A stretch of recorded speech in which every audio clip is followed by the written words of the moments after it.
Ququmatz, the Mayan king who wanted to unite Mesoamerica. Ququmatz was born in a period of increasing instability within the Mayan world. Trade routes changed hands, bloodlines competed for prestige, and temples in different cities debated different interpretations of calendars. As a child, he was observant and silent, more interested in understanding the order of heaven than in following military rituals. Imposed on the young nobles, those who educated him noticed that he had an unusual ability to memorize astronomical cycles and connect each phenomenon with agricultural rhythms. The priests who instructed him took him to the oldest observatories, where he learned to recognize the importance of the solstice, the position of Venus, and the patterns that announced rain, or periods of drought. There he discovered that science was not only sacred knowledge, it was also political strategy. The city that dominated the calendar dominated the spiritual legitimacy of the territory. Ququmatz understood that celestial harmony could become a tool to unite scattered peoples. As he grew up, he traveled between allied and enemy cities, observing. Since each had different strengths, some dominated maritime trade, others were centers of writing, others preserved agricultural traditions, ancestrally successful for him. True power lay not in the supremacy of a single kingdom, but in the integration of those abilities. In that thought was born his future vision of Mesoamerican unity when he inherited command.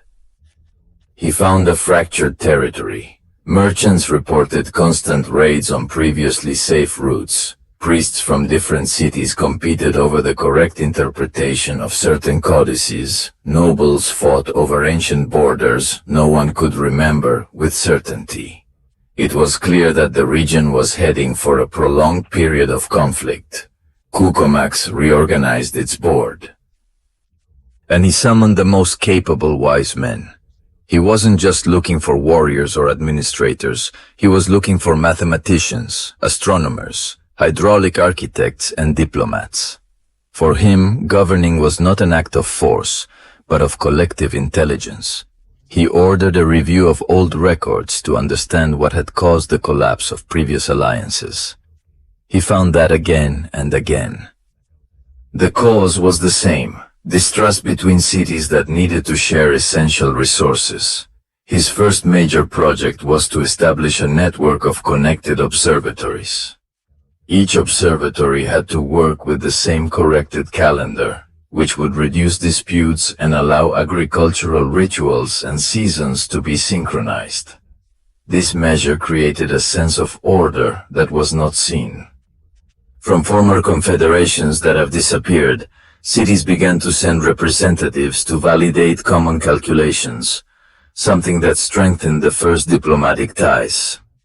Ququmatz then focused on infrastructure. Many territories suffered from repeated droughts, while others had abundant water, design, drainage and storage systems that required cooperation between regions. Well, the works crossed traditional borders. This strategy forced rulers to negotiate with him and with each other, creating the first large-scale technical collaboration structure in decades. The king knew that his project would not be accepted by everyone. There were leaders who only understood strength.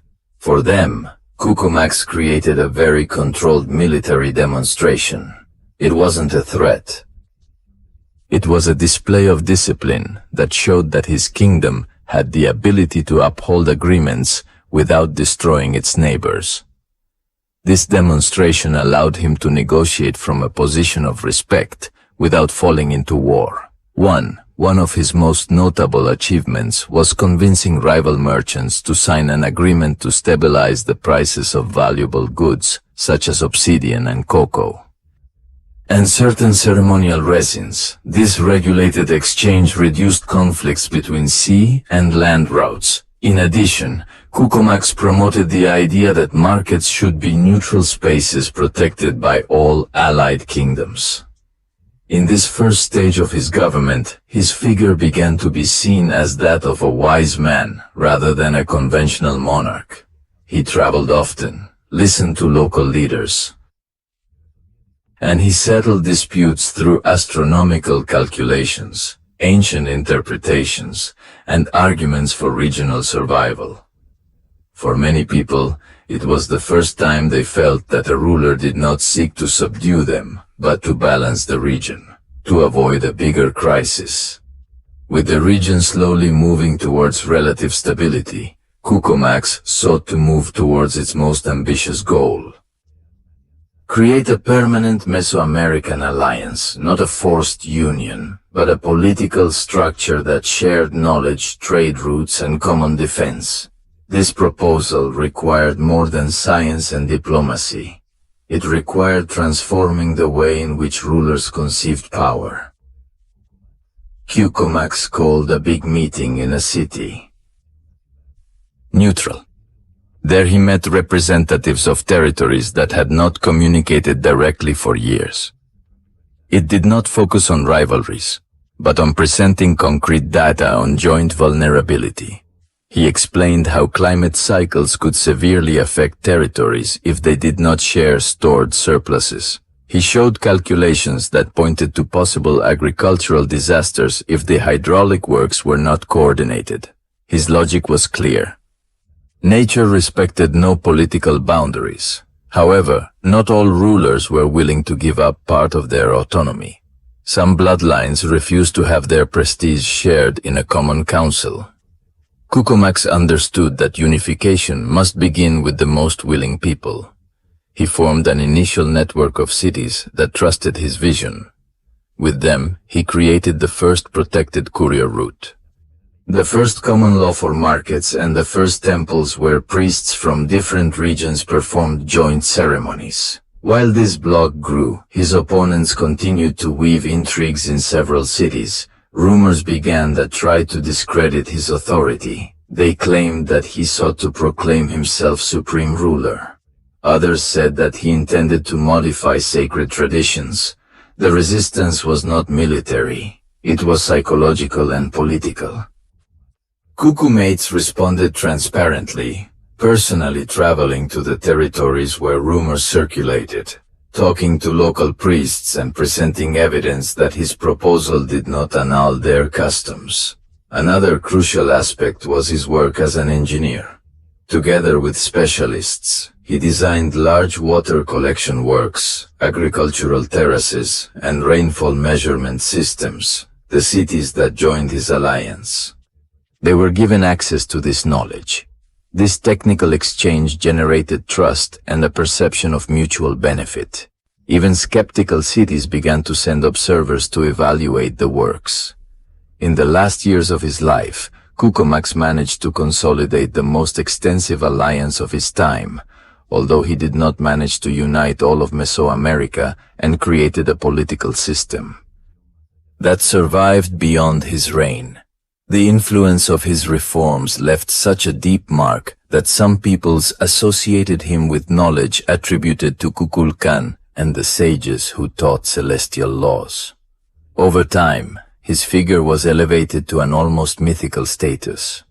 Writers and priests described him as a ruler who balanced science, spirituality, and engineering. The stories say that his death was accompanied by an astronomical event interpreted as a sign of transition. Some saw it as an augury of continuity. Others interpreted it as a warning that the peoples must keep their legacy of unity alive to avoid a return to chaos. Although their dream of a completely unified Mesoamerica was not fulfilled, it transformed the way of governing. It showed that cooperation could be sustained through smart agreements, scientific knowledge, and a deep sense of shared responsibility. Thanks to him, many cities experienced a period of prosperity that would not have been possible without his leadership. His story stands as a reminder that, even in times of tension, a capable ruler, looking beyond its own territory, can change the course of an entire civilization. Ququmatz did not seek to impose itself by force, but rather to build a regional fabric based on science, dialogue and balance. That legacy is what makes him one of the most extraordinary characters in the Mayan world. If you like this documentary, we invite you to give us a like and subscribe to rewrite our history.